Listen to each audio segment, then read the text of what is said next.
Life में time की management बहुत ज़्यादा ज़रूरी होती है। घर के बहुत सारे ज़रूरी कामों के साथ-साथ हमें बहुत सारे आपके साथ आइडियाज़ भी शेयर करने होते हैं, ताकि जो चीज़ें हमें पता हैं वो आप तक भी हम ईज़िली पहुँचा सकें। लेकिन इसका हरगिज़ ये मतलब नहीं कि बस यहीं पर हमारा डे एंड हो जाता है, ऐसा हरगिज़ नहीं है, बल्कि घर के सारे ज़रूरी कामों से लेकर एक होममेकर ही जानती है कि हमें किस टाइम को कैसे मैनेज करना है और कौन से काम को हमें कब और कैसे उसको सरअंजाम देना है। तो चलें देखते हैं कि आज की इस वीडियो को मैं कैसे मैनेज करती हूँ और आपके साथ भी कौन-सा कमाल का एक आइडिया शेयर करने वाली हूँ। अस्सलाम वालेकुम everybody, welcome to tip top home.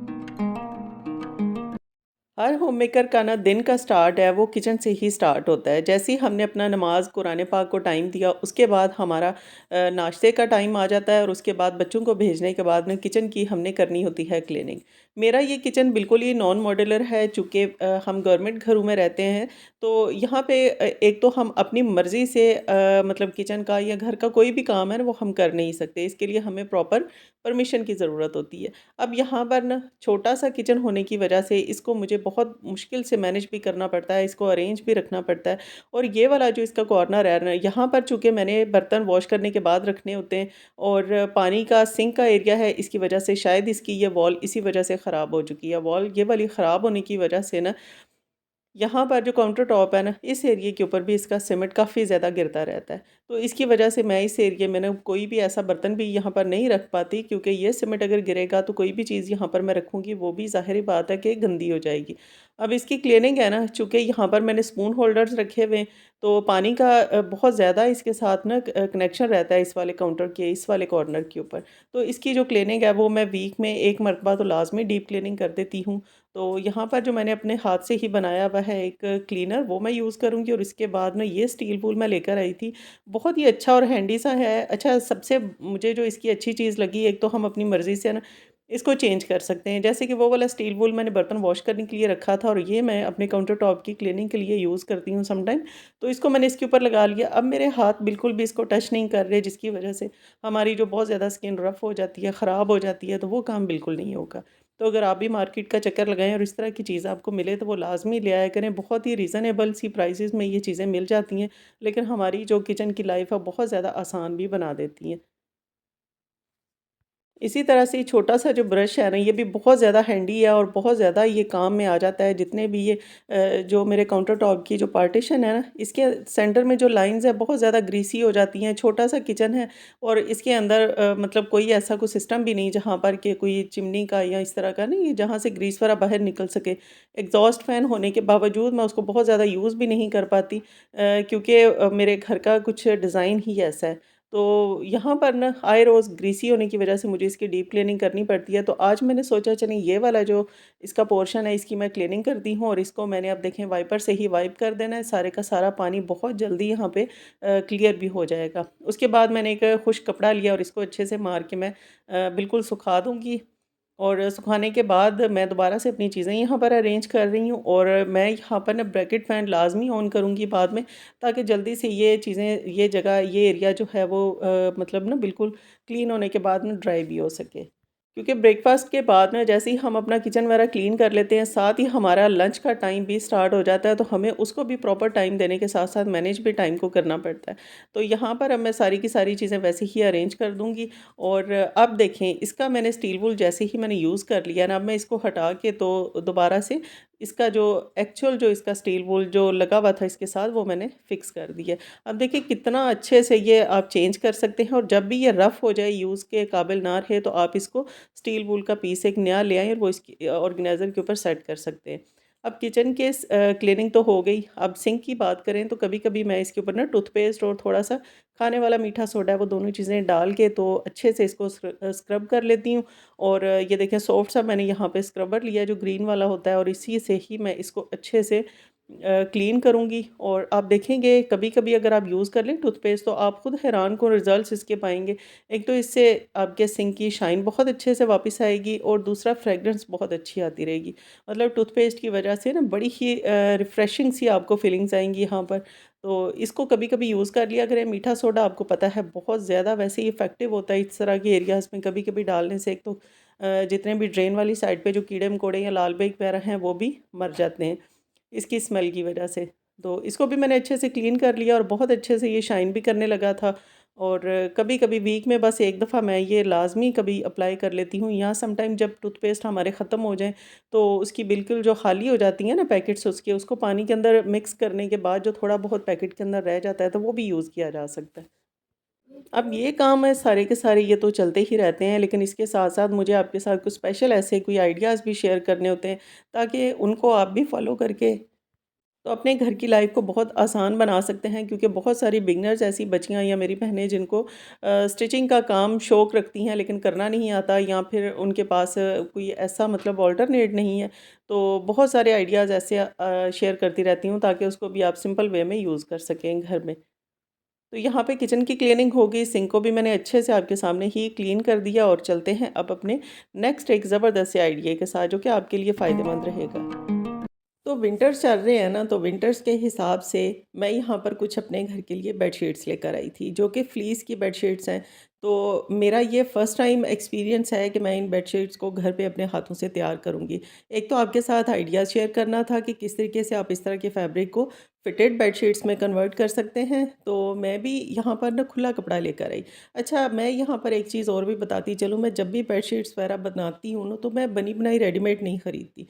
मतलब बहुत रेयर होता है कि कभी काम वाली कोई अच्छी बेडशीट मैं ख़रीद लूँ, वरना मैं खुला कपड़ा लेकर आती हूँ और उसको अपने हाथों से अपनी मर्ज़ी से ही तैयार करती हूँ। तो ये फ्लीस की बेडशीट्स हैं, थोड़ा-सा जैसे ब्लैंकेट का फैब्रिक होता है ना, बिल्कुल वैसा स्टफ़ होता है। इसको मैंने अच्छे से देखिए अपने बेड के ऊपर स्प्रेड कर दिया है, क्योंकि मैं अपने बेड की बिल्कुल हाइट के अकॉर्डिंग ही इसको कट करूँगी, और उसके बाद अपनी मर्ज़ी से अपने बेड के साइज़ का ही इसको मैं स्टिच करने वाली हूँ। तो सबसे पहले यहाँ पर मैंने एक जो पिलो कवर्स हैं ना, उनके लिए फैब्रिक अलग कर दिया है। तो चूँकि ये काफ़ी फ्लेक्सिबल सा फैब्रिक होता है, काफ़ी लचक वाला कपड़ा है, तो इसको थोड़ा कट भी ध्यान से करना पड़ा मुझे। तो यहाँ पर मैंने बेड के ऊपर ही अच्छे से इसको फैला लिया ताकि कोई भी सिलवट ना आए। अब जिस साइड को मैंने कट किया था, वो साइड चूँकि इसके साइड के ऊपर किसी किस्म की कोई कन्नी साइड नहीं है, तो इसको मैं इस तरह से डबल फ़ोल्ड करके ना पूरी लाइन में सीधी एक लाइन सिलाई की लगा दूँगी। तो यहाँ पे बिल्कुल स्ट्रेट एक मैंने सिलाई की जो लाइन है वो खींच दी, और उसके बाद देखें अब ये मेरे बेड के साइज़ की तो आ गई है, लेकिन अब हमें इसको चूँकि बनाना है फिटेड बेडशीट, इसके ऊपर मैं हर साइड से मैं इलास्टिक नहीं डालूँगी, सिर्फ़ इसके जो कॉर्नर्स हैं ना, उनके ऊपर मैं इलास्टिक लगाने वाली हूँ, बहुत ही आसानी के साथ, ताकि आप भी घर पे ईज़िली बना सकें। अब यहाँ पे सबसे पहले तो मैं अपने जो बेड का मैट्रेस का जो मेरा साइज़ है ना, जितनी भी इसकी हाइट है, चौड़ाई है, वो मैं यहाँ पर मेज़र कर रही हूँ। तो ये तकरीबन ना 8 इंच के करीब है। तो 8 इंच के हिसाब से ही मुझे फैब्रिक को लेना भी है, इसके अंदर से फ़ोल्डिंग भी इसकी रखनी है। अच्छा, एक चीज़ और मैं बताऊँ यहाँ पर कि इसकी जो चौड़ाई है ना बेड की बेडशीट की, ये थोड़ी-सी कम है, और जो लंबाई है वो तो मैंने अपने साइज़ के हिसाब से ही इसको मैंने कट किया है, क्योंकि मैंने यहाँ पर पिलो कवर्स इसके कट किए थे। तो पूरी बेडशीट को मैट्रेस के ऊपर अच्छे से स्प्रेड करने के बाद में इसके कॉर्नर्स हैं वो अब हमने तैयार करने हैं। तो यहाँ पे देखिए इसका मैंने सिंपल कोना पकड़ लिया है, और इसको मैं अब सिलाई कर रही हूँ कुछ इस तरीके से।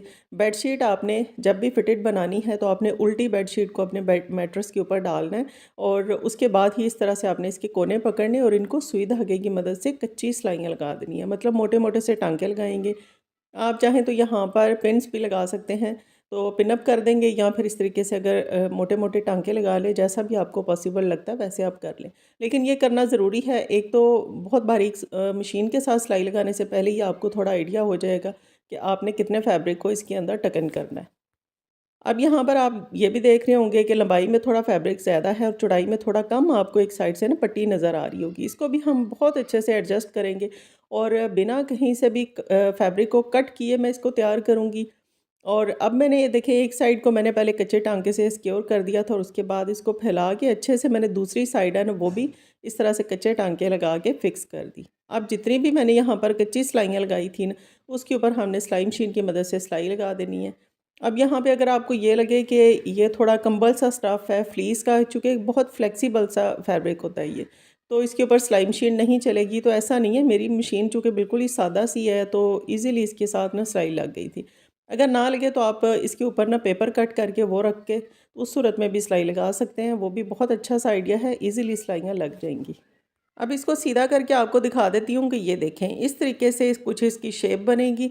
और आपने कहीं से भी कपड़े को कट नहीं करना। मैंने लास्ट एक वीडियो में ना अपने दूसरे चैनल के ऊपर शेयर की थी, जिसके अंदर मैंने ये फैब्रिक जितना भी ये अंदर को आपको नज़र आ रहा है ना सिलाई की बाहर वाली साइड पे, ये वाला ये पीस मैंने कट किया था। लेकिन इसके अंदर हम बिल्कुल भी कट नहीं करने वाले, क्योंकि ये वाली जो बेडशीट्स हैं बहुत कम टाइम में हम इनको बिछाएंगे, क्योंकि ये सिर्फ विंटर्स में ही बिछाई जाती हैं, समर्स में इनका कोई यूज़ नहीं है। तो कल को अगर मुझे इसको चेंज करना पड़े या फिर इसको हटा के मैं अपने सोफ़ा के लिए थ्रो बना सकती हूँ, या फिर हम ऐसे भी इसको एसी ब्लैंकेट के तौर पे भी यूज़ करना चाहें, तो ये सिलाइयाँ इजीली मैं खोल दूँगी, तो मेरे पास एक प्रॉपर एक हर साइड से इक्वल शीट आ जाएगी। अब ये जो इसकी साइड है इसको चूँकि अब हमने थोड़ी-सी शेप तो देनी है ताकि थोड़ा सिक्योर हो जाए, तो इसके ऊपर मैं सिलाई मशीन से सिलाई लगा के ही इसको एक साइड पे फ़िक्स कर दूँगी। तो जो बिल्कुल इसके साइज़ की देखिए बराबर साइड थी ना, उसके ऊपर मैंने इसको रखा, सिलाई लगा दी है। अब इसके अंदर हमने इलास्टिक अटैच करनी है, तो मैं यहाँ पर दोनों साइडों के ऊपर ना 10-10 इंच का मार्क करने वाली हूँ। 10-10 इंच का मार्क करेंगे, और आप इसके ऊपर ना 8 इंच का मार्क भी कर सकते हैं। अगर आपका मैट्रेस थोड़ा साइज़ में कम है, जैसे कि अगर 6 इंच का है चौड़ाई में, तो उस सूरत में भी आप इसके अंदर 8 इंच का मार्क करके तो इलास्टिक लगा सकते हैं। मेरा चूँकि मैट्रेस थोड़ा साइज़ में बड़ा है, तो मैं यहाँ पर 10 इंच का मार्क किया मैंने दोनों साइडों के ऊपर 10-10 इंच, मतलब टोटल मैंने 20 इंच।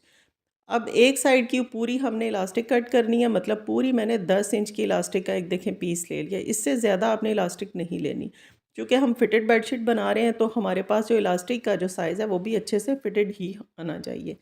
अगर आप बड़े साइज़ की कट कर देंगे तो बहुत ज़्यादा झोल आएंगे और आप बिल्कुल भी इसको अच्छे से फिक्स नहीं कर सकते मैट्रेस पे। अब ये 10 इंच की जो इलास्टिक है, इसको हमने एक साइड से 10 इंच से स्टार्ट करना है, और इसको हमने दूसरी साइड के ऊपर जो मैंने 10 इंच पे मार्क लगाया था, उसके ऊपर आपने जाके इसको एंड कर देना है। अच्छे से इलास्टिक को स्ट्रेच करेंगे, और पीछे से आपने पकड़ के फैब्रिक को, इलास्टिक को हल्के-हल्के से खींचते जाना है। तो बहुत ही आसानी के साथ आप दूसरे मार्क तक इसको पूरा कर सकते हैं। ये देखिए आपके सामने मैं भी 10 इंच के मैंने पूरे 20 इंच के ऊपर मैंने पूरा करके तो उसको देखें फिक्स कर दिया है। तो अगर तो आपके पास मोटर वाली मशीन है, ईज़िली आप खुद ही इसको हैंडल कर सकते हैं, और अगर हाथ से चलाने वाली मशीन हो ना, मैनुअल जो सिलाई मशीनें होती हैं, तो उसके लिए आप किसी का साथ ले सकते हैं, और जो कि पीछे से कपड़े को पकड़ के थोड़ा-थोड़ा सा खींचता जाएगा, तो आप ईज़िली इलास्टिक के ऊपर भी अच्छे से सिलाई लगा सकते हैं। और इलास्टिक के ऊपर सिलाई लगाने के लिए आपने टांका मशीन का मोटा कर देना है, थोड़ा बड़ा कर देना है। तो एंड से आपने इसको डबल, ट्रिपल आपने इस तरह से मज़बूत करने के लिए ना सिलाई लगानी है। अब ये जो इसका फैब्रिक भरा हुआ है, आप चाहें तो इसको इस तरह से एक दूसरे के ऊपर टर्न करके ना, तो इसके ऊपर भी सिलाई लगा सकते हैं। अगर सिलाई मशीन से ना लगे, क्योंकि कपड़ा काफ़ी मोटा है अब, तो फिर आप इसको हाथ से भी मोटे-मोटे टाँके लगा सकते हैं। लेकिन मेरे ख़्याल में इसकी कोई ज़रूरत नहीं, क्योंकि ये कपड़ा हमें कहीं पर भी तंग नहीं करेगा, तो हम इसको ऐसे ही यूज़ कर सकते हैं। अब देखिए उल्टी ही बेडशीट को मैंने बिछा लिया, क्योंकि मैंने इसकी मैट्रेस की एक साइड की जो दोनों कॉर्नर्स हैं ना, वो मैंने रेडी किए हैं। अब हमने इसकी जो दूसरी साइड है वहाँ पर भी इसको फिक्स करना है। तो इसके लिए ज़रूरी ये है कि कच्चे जो टाँके हमने लगाने हैं वो इसीलिए लगाने हैं, ताकि आप बार-बार मैट्रेस के साइज़ का ही अपना कवर तैयार कर सकें, बेडशीट को तैयार कर सकें। अब देखिए मैंने अगेन इसको बेडशीट को बिछा दिया था अच्छे तरीके से, और इसकी टेक वाली साइड के ऊपर भी मैंने कच्चे टाँके लगा दिए हैं। उल्टी बेडशीट को आपने बिछाना है, और उल्टी साइड के ऊपर ही आपने इसके ऊपर कच्चे टाँके लगाने हैं। क्योंकि अगर आप सीधी साइड के ऊपर लगा देंगे, तो बाद में आपको फिर उसको खोल के दोबारा से सिलाई मशीन के ऊपर सेट करना पड़ेगा। तो यहाँ पर मैंने सेम उसी मेथड से ही दूसरी साइड के दोनों कॉर्नर्स हैं वो भी रेडी कर दिए थे, और बहुत अच्छे से मेरी ये बेडशीट अच्छे से सिक्योर हो गई थी, क्योंकि इस तरह की जो बेडशीट्स होती हैं बहुत ज़्यादा फ्लेक्सिबल होने की वजह से ना बहुत ज़्यादा सलवटें पड़ती हैं, और अगर हम इनको इस तरीके से सिक्योर ना करें, तो जो भी ऊपर इसके बैठेगा, तो ज़ाहिर है इसके ऊपर बहुत जल्दी फैब्रिक इसका इकट्ठा हो जाएगा और सलवटें पड़ेगी। अब देखिए यहाँ पर इसके चारों कॉर्नर्स हैं बहुत अच्छे से फिक्स हो गए हैं, और बिलीव मी आप इस मेथड से अगर बनाएंगे तो आपकी ये वाली बेडशीट्स आप अपने हाथ से घर पे अपने बेड के साइज़ की ना बहुत अच्छे से तैयार कर सकते हैं। अब ये देखें इसका जो नीचे को जो फैब्रिक हमने टर्न करना है मैट्रेस के नीचे वाली साइड पे, वो बहुत ज़्यादा तो नहीं है, लेकिन आप इसको अच्छे से हैंडल कर सकते हैं, और मैं काफ़ी दिनों से इसको यूज़ कर रही हूँ, और बिल्कुल भी ये बेडशीट मेरी हिलती नहीं है, जैसे चाहें इसको आप यूज़ करें।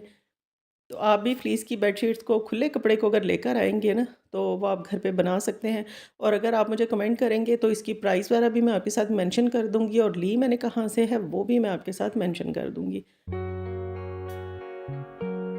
तो इसके साथ-साथ मैंने इसके पिलोज़ के जो कवर्स हैं वो भी सिंपल से मेथड से ही मैंने स्टिच किए हैं, जो कि ऑलरेडी मैं अपनी पहली वीडियोज़ में शेयर कर चुकी हूँ। आज मैंने कहा वीडियो बहुत ज़्यादा लंबी हो जाएगी, इसलिए मैंने इसके पिलो कवर्स हैं वो स्टिचिंग का आइडिया आपके साथ आज की वीडियो में शेयर नहीं किया।